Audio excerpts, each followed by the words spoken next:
జగన్మోహన్ రెడ్డి గారు ఎన్నిపోటు దినోత్సవం ఎవరికండి ఆయనకి పోట్లు అంటే బాగా ఇష్టం అండి. గొడ్డల పోటు, ఎన్నుపోటు, కత్తిపోటు, మరి గులకరాయి పోటు ఇట్లాంటివి ఆయనకి బాగా ఇష్టం అనమాట. ఇది కూడా ఓ దినం చేయాలి. ఎందుకంటే ఇవాళ ఎన్నుపోటు ఎవరు పొడిచారండి మీకు? జనం మీద. అది ఇప్పుడు అది మా మీద చేసినట్టే. జనం 11 ఓట్లు పరిమితం చేశారు కనుక ఎన్నుపోటు ఎవరు పొడిచారు ఈయనకి? ఈయన చేసిన పరిపాలన నచ్చక 11 సీట్లు పరిమితం చేశారు జనం. జనం ఎన్నుపోటు పొడిచారని ఇంకా ఇప్పుడు మా మీద చేసినట్టేనండి ఆయన. ఇలాంటి పిచ్చి పనులన్నీ చేసి ఈసారి ఎలక్షన్లో కూడా ఆ ఒకటి కూడా సింగిల్ డిజిట్లో గెలుస్తాడు అనుకుంటున్నాం మేము. ఎందుకంటే వైనాట్ 175 అంటే అసలు చంద్రబాబు ఓడిపోవాలి, లోకేష్ ఓడిపోవాలి. పక్కన అసలు ఎంతో క్రేజ్ ఉన్నవాళ్ళు చాలామంది ఉన్నారు ఎమ్మెల్యేలు, వాళ్ళ నియోజకవర్గాల్లో బాగా పనులు చేసిన వాళ్ళు. వాళ్ళందరూ ఆఖరికి ఏలూరు సాంబశివరావు గారికి మనం ఎమ్మెల్యేగా ఆయనకి మంచి అవార్డు కూడా ఇచ్చారు. అలాంటి వాళ్ళు కూడా ఓడిపోతేనే నీకు 175 వచ్చేది. నీకు వైనాట్ 175 అని పెట్టావు, అసలు అది పెడతామే నువ్వు తప్పు. అది పెట్టి 11 సీట్లు పరిమితం అయ్యావు. ఇప్పుడు మళ్ళీ ఎన్నుపోటు దినోత్సవం అంటే ప్రజలను నువ్వు అన్నట్టు నువ్వు పరిపాలన బాగా చేస్తే నీకే ఇచ్చేవాళ్ళు కదా. ఇప్పుడు వచ్చే సీట్లన్నీ మళ్ళీ నీకే వచ్చాయి. వైనాట్ కాదు, ఒక 150 వచ్చాయేమో మళ్ళీ నువ్వు ట్రై చేస్తే పాపం. అవి మరి నువ్వు దానికోసం ట్రై చేయాలి. ఎంతసేపటికి దోసుకోవటం మీరు, మీ ఎమ్మెల్యేలు, మీ మంత్రులు అదే కాన్సెప్ట్లో ఉండి జనానికి మౌలిక సదుపాయాలు లేకుండా చేస్తే ఇవాళ మేము 11 సీట్లు పరిమితం చేశారు రాష్ట్రంలో జనం. ఆ జనం ఇవాళ నీకు ఎన్నుపోటు దినోత్సవం ఉందా ఇవాళ వాళ్ళు గెలిచినందుకు?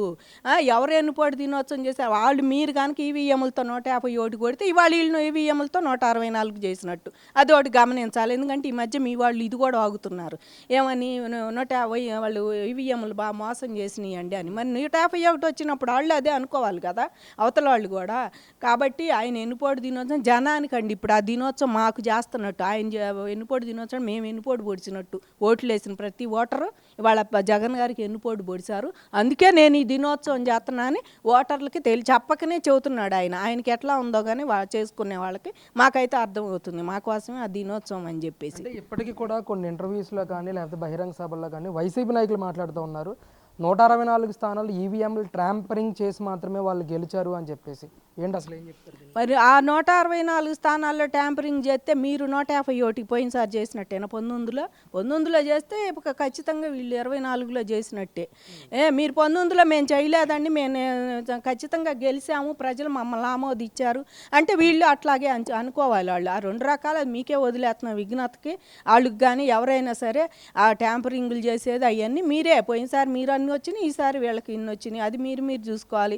అయితే జనం అయితే పోయినసారి తప్పకుండా మీ పరిపాలన ఎక్కడ దెబ్బ కొట్టిందంటే రాజధాని అనేదే లేదని చెప్పేసి దాన్ని పడకన పెట్టి నువ్వు కోర్టుకి ఎక్కావు. దాని మీద ఏసం కూడా ఒక 10 పైసలు కూడా నేను ఖర్చు పెట్టను, కోర్టులకు వెళ్తా ఉంటానని కోర్టు పెట్టావు. ఆంధ్రప్రదేశ్ జనం డబ్బు అది నీ జేబులోది కాదు.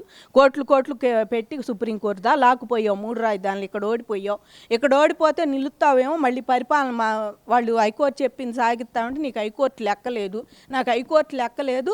అదేదో నీ సొమ్ము అయినట్టు ఆంధ్రప్రదేశ్ నీ సొంత అడ్డా అయినట్టు. మరి నేను ప్రభుత్వ పాలకుడినే, నేను వచ్చేది 5 ఏళ్ళు లేకపోతే ఇంకో 5 ఏళ్ళు గెలిస్తే అనుకోకుండా మళ్ళీ దాన్ని తీసుకెళ్ళి సుప్రీంకోర్టుకు పెట్టావు. నువ్వు పెట్టిన లాయర్లో టాప్ 10లో లాయర్లను పెట్టి కూడా వాదించావు ఈ కేసులు. ఎందుకంటే రైతులను ప్రతిపక్షం చేసావు. అది గమనించాలి. నువ్వు రైతుల్ని, అమరావతి ఇష్టపడే రాష్ట్ర ప్రజల జనాన్ని ప్రతిపక్షం చేసి నువ్వు కోర్టుకు వెళ్ళావు. నీ కోర్టులో పక్కన ఎవరంటే నీకు ప్రతివాది ఎవరంటే మేమే, రైతులమే.